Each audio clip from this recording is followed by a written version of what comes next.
Resguárdense. Resguárdense todos.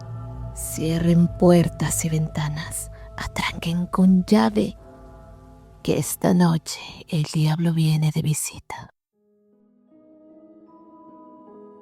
En esa hora funesta, cuando la vida parece todo dicho, todo hecho, asoma desde la colina una figura danzarina, y todos a una temerán el llanto de las campanas. Pánico redoble de las silientes figuras que hasta entonces creyeron poder dormir tranquilos.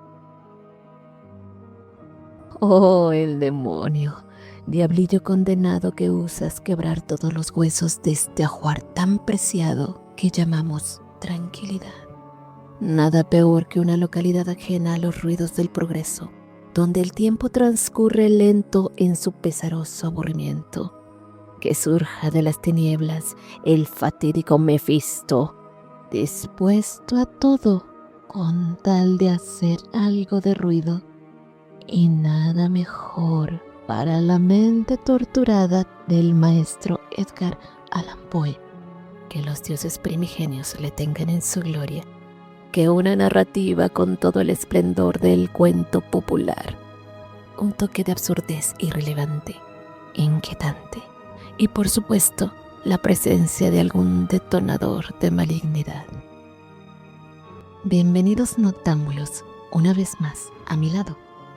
El relato que escucharás esta noche se publicó por primera vez el 18 de mayo de 1839 en el Saturday Chronicle and Mirror of the Times en Filadelfia, y suele formar parte de los clásicos incluidos en muchas antologías del hombre conocido como el orgullo de las letras literarias estadounidense. Hablo del gran maestro Edgar Allan Poe.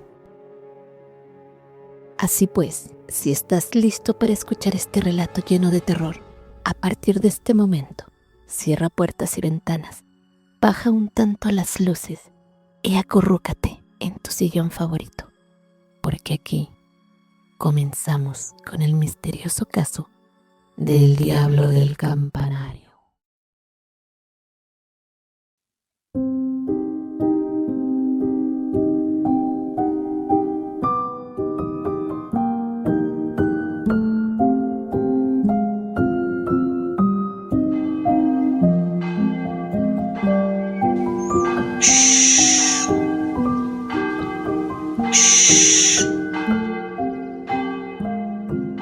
Todos saben, de alguna manera vaga, que el lugar más bello del mundo es, o era, desgraciadamente, el pueblo holandés de Vonderbotemitis.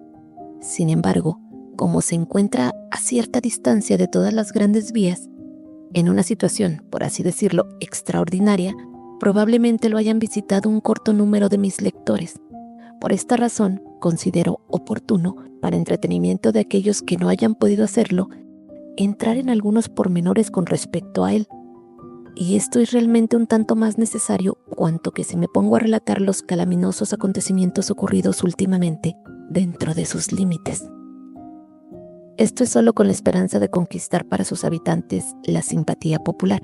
Ninguno de quienes me conocen dudan de que el deber que me impongo no sea ejecutado con toda habilidad de la que soy capaz, con esa rigurosa imparcialidad, escrupulosa comprobación de los hechos y una ardua confrontación con las autoridades, que deben distinguir siempre a aquel que aspira el título de historiador.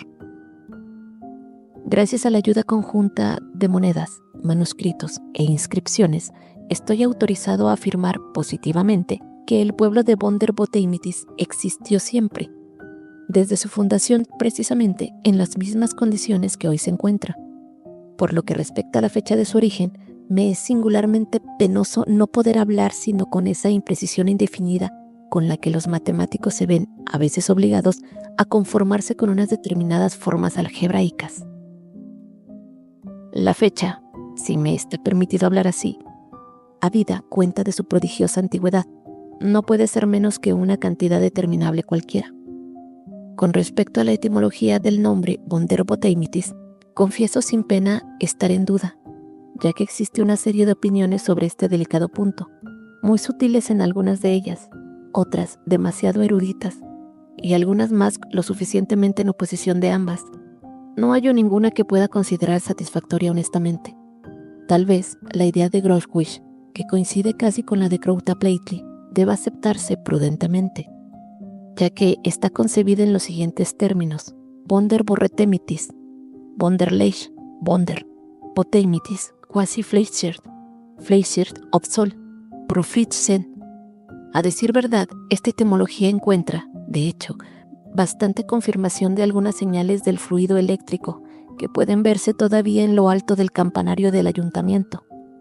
Sea como fuere, no es mi intención comprometerme en una tesis de esta importancia, y le ruego al lector ávido de informaciones que consulte los Oratinculoe de Rebus Prater Veteris de Dungerkutz, que vea también Blunderblutzat de Derivation Bus desde la página 27 a la 5010, unifolio, edición gótica, caracteres rojos y negros, con llamadas y sin numeración, y que consulte también las notas magistrales del autógrafo de Stufenpuff, con los subcomentarios de Grundsgutzel.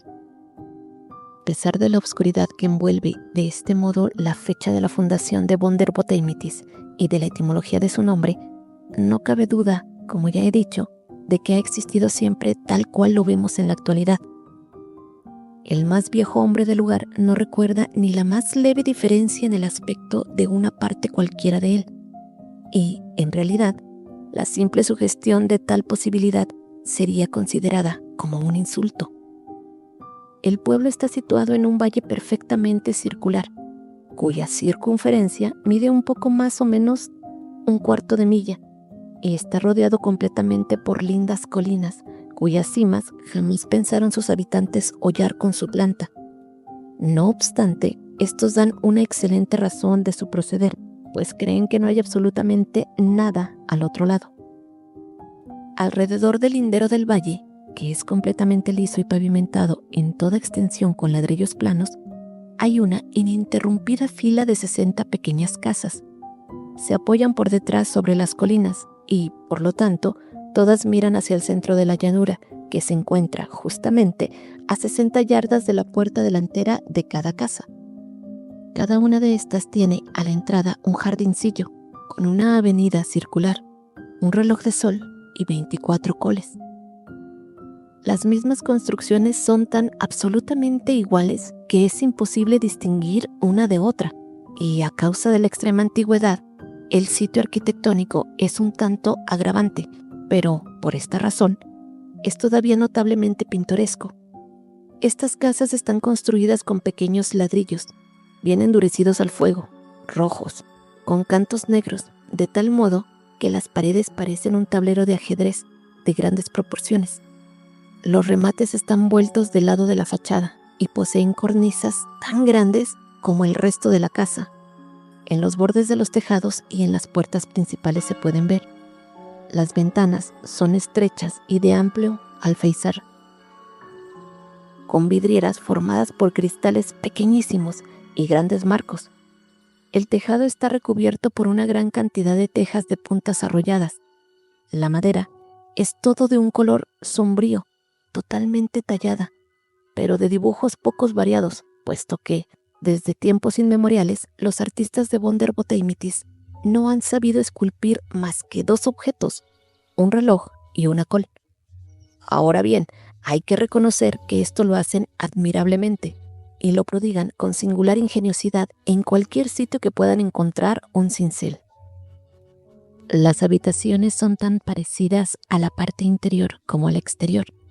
Los muebles son todos de un solo modelo. El piso está pavimentado con baldosas cuadradas. Las sillas y las mesas son de madera negra, con patas muy bien torneadas, delgadas y finas. Las chimeneas son largas y altas, y no solamente poseen relojes y coles esculpidos en la superficie de su parte frontal, sino que, además, sostienen en medio de la repisa un auténtico reloj que produce un prodigioso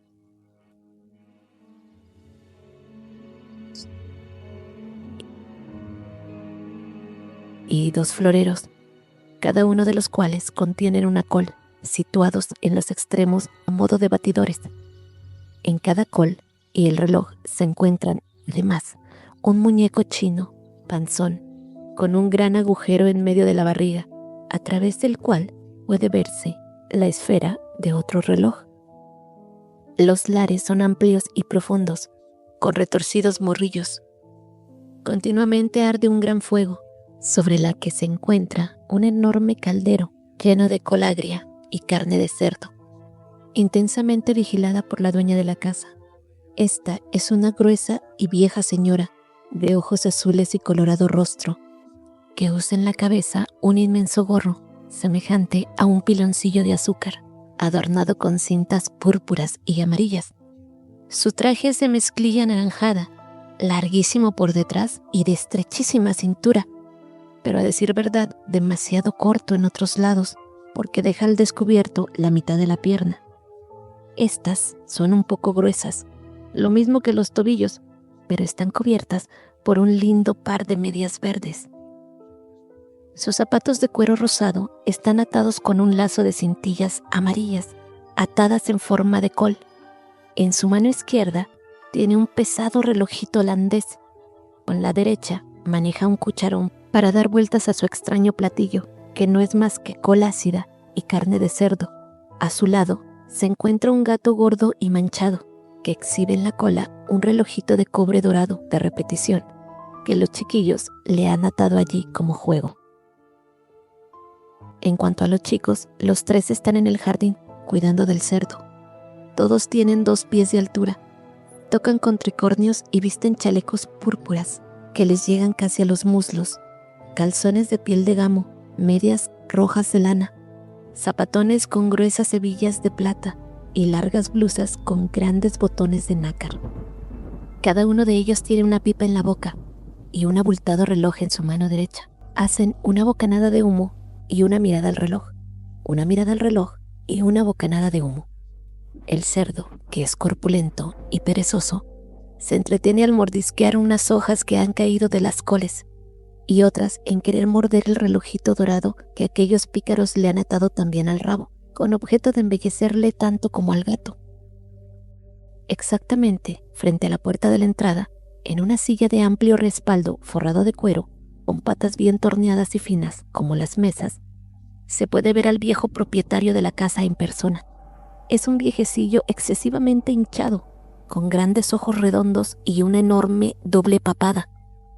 Su vestimenta parece la de los muchachos, y nada más tengo que decir sobre este en particular. Toda diferencia consiste en que su pipa es un poco mayor a la de aquellos, y por tanto puede lanzar más humo. Al igual que los pequeños, tiene un reloj, pero lo guarda en el bolsillo. A decir verdad, tiene algo que hacer más importante que vigilar un simple reloj. Y esto es lo que te voy a explicar. Está sentado con la pierna derecha sobre la rodilla izquierda. Tiene el semblante grave y conserva siempre, por lo menos, uno de sus ojos decididamente fijo en cierto objeto interesante al centro de la llanura. Este objeto está situado en el campanario del ayuntamiento. Los miembros del consejo son todos unos hombrecillos achaparrados, adiposos e inteligentes, con los ojos gruesos como salchichas y enormes papadas. Visten trajes mucho más largos, y las hebillas de sus zapatos son mucho más grandes que las del resto de los habitantes de Bonder Boteimitis. Desde que resido en el pueblo, han celebrado varias sesiones extraordinarias y han tomado 3 importantes acuerdos. 1. Que es un crimen alterar el antiguo buen ritmo de las cosas. 2. Que no existe nada tolerable fuera de Bonder Boteimitis. Y 3. Que juran fidelidad a sus relojes y a sus coles. Sobre el salón de sesiones se encuentra el campanario, y en el campanario la torre está, y siempre ha estado, desde tiempos inmemoriales. Este es el orgullo y la maravilla del pueblo, el gran reloj de la aldea de Bonder Boteimitis. Y hacia este objeto están vueltos los ojos de los viejos, aquellos que se encuentran sentados en grandes sillas forradas de cuero. El gran reloj tiene 7 esferas, una sobre cada una de las 7 caras del campanario, de modo que se le puede observar cómodamente desde todos los barrios. Estas esferas son enormes y blancas, y las agujas pesadas y negras. En la torre está como empleado un hombre, cuya sola misión consiste en cuidar del reloj. Pero tal función es la más perfecta de las sinecuras, porque desde tiempos inmemoriales el reloj de Bonder Botemitis jamás ha necesitado sus servicios. Hasta estos últimos días, la simple suposición de semejante cosa era considerada como una herejía. Desde los más antiguos tiempos que los archivos registran, las horas habían sonado regularmente en la gran campana, y, en realidad, lo mismo acontecía con todos los demás relojes, grandes y pequeños de la aldea. Nunca existió un lugar comparable a este en señalar con tanta exactitud las horas. Cuando el gran campanar sonaba, llegaba el momento de decir las 12. Todos sus obedientes seguidores abrían simultáneamente las gargantas y respondían con un solo eco. En resumen, los buenos burgueses estaban encantados con su col agria, pero estaban más orgullosos de sus relojes. Todas las personas que disfrutaban de sus sinecuras son objeto de mayor o menor veneración, y como el campanero de Bonder Botemitis poseía la más perfecta de ellas, se convirtió en el más perfectamente respetado de todos los mortales. Es sin duda el principal dignatario de la aldea, e incluso los mismos cerdos lo miran con un sentimiento de reverencia. La cola de su casca es mucho mayor, su pipa, las hebillas de sus zapatos, sus ojos y su estómago son mucho más grandes de los que ningún otro viejo caballero de la aldea, y en cuanto a su papada, no es solamente doble, es triple. Así es como describo el feliz estado de Bonder Botemitis. Ay, qué lástima que tan delicioso cuadro estuviese condenado a sufrir un día una cruel transformación. Hace muchísimo tiempo que había sido aceptado y comprobado por los habitantes más sabios de la aldea un proverbio según el cual dice: nada bueno puede venir de detrás de las colinas. Y en realidad, hay que creer que estas palabras contenían en sí algo profético. Faltaban 5 minutos para el mediodía de anteayer, cuando, en lo alto de la cresta de las colinas, del lado este, surgió un objeto de extraño aspecto. Semejante acontecimiento era propio para despertar la atención universal, y cada uno de los viejos hombrecillos, sentados en sus sillas tapizadas de cuero, giró uno de sus ojos, desorbitándolos por el espanto, hacia aquel fenómeno, y el otro ojo lo dejaron fijo en el reloj del campanario, como siempre. Faltaban solo 3 minutos para el mediodía, cuando se comprobó que aquel singular objeto era en cuestión un pequeño jovencillo de apariencia extranjera. Venía bajando por la colina con una enorme rapidez, de modo que todos pudieron verle muy pronto y fácilmente. Era realmente el más precioso hombrecillo que habían visto jamás en Bonder Botemitis. Tenía un rostro con un tono oscuro como el rapé, larga y ganchuda nariz, ojos que parecían lentejas, enorme boca y magnífica hilera de dientes que parecía muy interesado en exhibir riéndose de oreja a oreja. Añádase a esto patillas y bigotes, y no creo que nada más quedase por ver en su bello rostro. Tenía la cabeza descubierta y su cabellera había sido cuidadosamente arreglada con rizos y papillotes. Componíase pues su indumentaria una casca ajustada y colgante que terminaba en una especie de cola de golondrina. Por uno de los bolsillos dejaba colgar una larga punta de pañuelo blanco. Y sus calzones eran de casimir negros, medias negras y gruesos escarpines cuyos cordones consistían en enormes lazos de raso negro. Bajo uno de sus brazos llevaba un chapeau de bras y bajo el otro un violín casi 5 veces mayor que él. En su mano izquierda tenía una tabaquera de oro, de donde continuamente cogía pulgaradas de rapé, con la actitud más vanidosa del mundo, mientras saltaba descendiendo de la colina y dando toda clase de pasos fantásticos. Bondad divina, este era un gran espectáculo para los honrados burgueses de Bonder Botemitis. Pero, hablando claramente, el pícaro reflejaba en su rostro, a pesar de su sonrisa, un audaz y siniestro carácter. Mientras se dirigía apresuradamente hacia el pueblo, el aspecto seguramente extraño de sus escarpines bastó para despertar muchas sospechas. Y más de un burgués que le contempló aquel día hubiese dado algo por dirigir una ojeada bajo el pañuelo de blanca batista que le colgaba de modo tan irritante del bolsillo de su casca, con cola de golondrina. Pero lo que despertó principalmente una justa indignación fue el hecho de que aquel miserable Botarate, mientras ejecutaba tan profundo fandango como una pirueta, no guardase una regla en su danza y no poseyera ni la menor noción de lo que se llama guardar el compás. Mientras tanto, los buenos habitantes del pueblo no habían tenido tiempo para abrir del todo sus ojos cuando, exactamente medio minuto antes del mediodía, se precipitó el tenuante, como os digo, en medio de ellos. Hizo aquí un chassé, allí un balanceo y después una pirueta y un pas de cepir. Se dirigió como una flecha a la torre del ayuntamiento, donde el campanero fumaba estupefacto con una actitud de dignidad y temor. Pero aquel pillo le agarró primero de la nariz, lo sacudió y lo tiró de ella. Le puso sobre la cabeza su gran chapeau de brass, hundiéndoselo hasta la boca, y después levantó su enorme violín. Le golpeó con él durante tanto rato y con tal violencia que, dado que el vigilante estaba muy gordo y el violín era amplio y hueco, se hubiese jurado que todo un regimiento de enormes tambores redoblaba diabólicamente en la torre del campanario de Vonderbotemitis. No se sabe a qué desesperado acto de venganza hubiese impulsado aquel indignante ataque a los aldeanos, de no haber sido por el importantísimo hecho de faltar medio segundo para el mediodía. Iba a sonar la campana, y era de absoluta y suprema necesidad que todos consultaran sus relojes.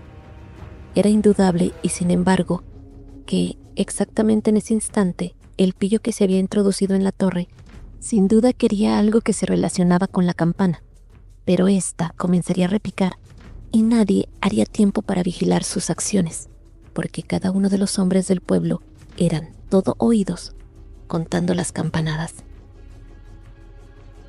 «Una», dijo el reloj.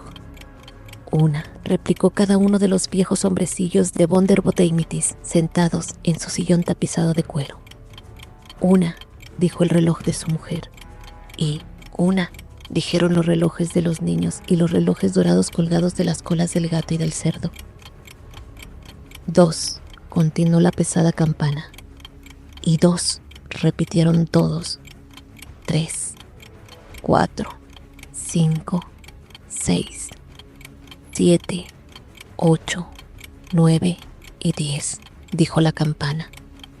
3, 4, 5, 6, 7, 8, 9 y 10, respondieron todos.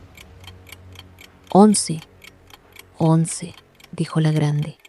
11, aprobó toda la pequeña gente.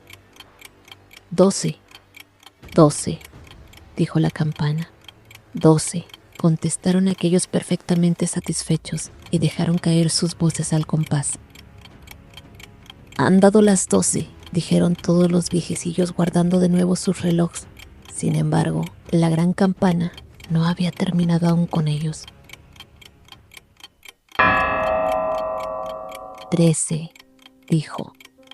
13, exclamaron todos los viejecillos palideciendo y dejando caer las pipas de sus bocas, mientras descabalgaban su pierna derecha de sus rodillas izquierdas. 13, 13, Dios mío, 13, son las 13, gimotearon. ¿Describir la espantosa escena que se originó? ¿Para qué? Todo Vonderbotemitis estalló de repente en un lamentable tumulto.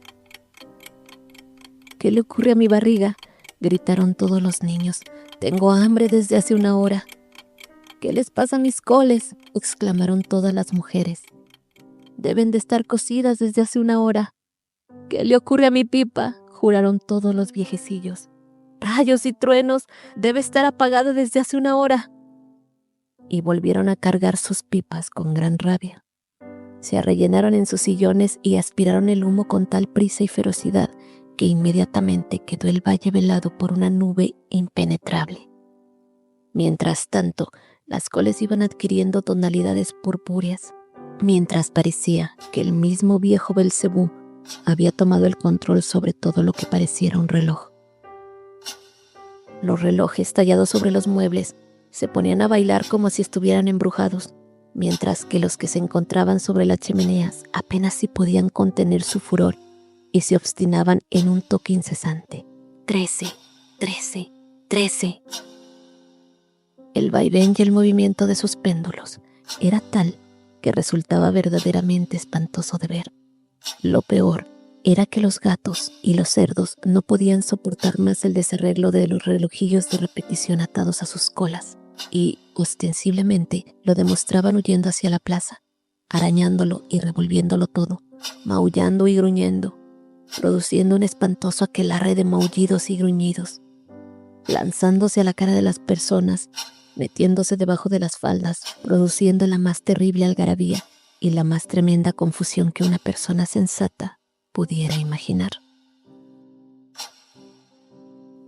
En cuanto al miserable tunante instalado en la torre, hacía evidente todo lo posible por lograr que la situación fuera aún más aflictiva. De cuando en cuando podía vislumbrarse en medio del humo. Continuaba siempre allí, en la torre, sentado sobre el cuerpo del campanero, que yacía sobre el suelo de espaldas. El infame conservaba entre sus dientes la cuerda de la campana, sacudiéndola sin parar con la cabeza, de izquierda a derecha, produciendo tal barullo que mis oídos se estremecen aún a la hora de recordarlo.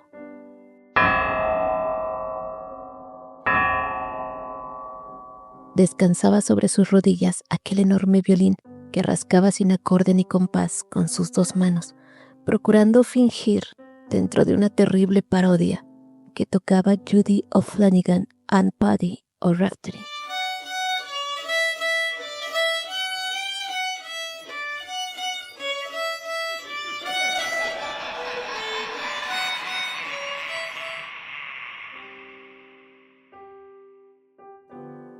Como las cosas habían llegado a tan lamentable estado, abandoné con repugnación el lugar y ahora dirijo un llamado a todos los amantes de la hora exacta y del buen repollo agrio.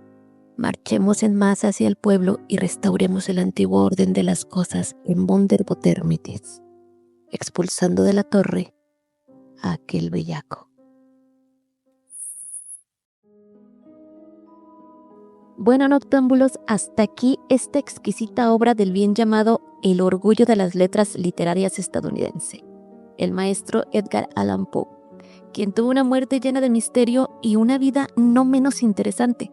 Espero pronto traer su biografía completa para mostrarte un poco de la obscuridad de este personaje, que sin duda está a la altura de otros grandes como H.P. Lovecraft, Lord Dunstan, Ambrose Bierce y muchos otros que no recuerdo en este momento.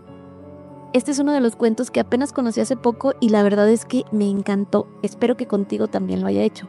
Te agradecería que me comentaras este video con un emoji de reloj o un diablito, si es que te gustó, por supuesto. Si no, no pasa nada. Yo sabes que yo te contesto en cuanto pueda y en cuanto lo vea. Antes de irme te recuerdo que ya están abiertas las membresías del canal con las cuales tendrás muchísimos beneficios. Y bueno, antes de irte, pasa y échales un ojito, chance y alguna te convence. Ahora sí, noctámbulo, yo me voy, pero no me voy sin antes decirte que el misterio también es cultura y que tú y yo solo nos despedimos para reencontrarnos de nuevo. Chao, noctámbulos.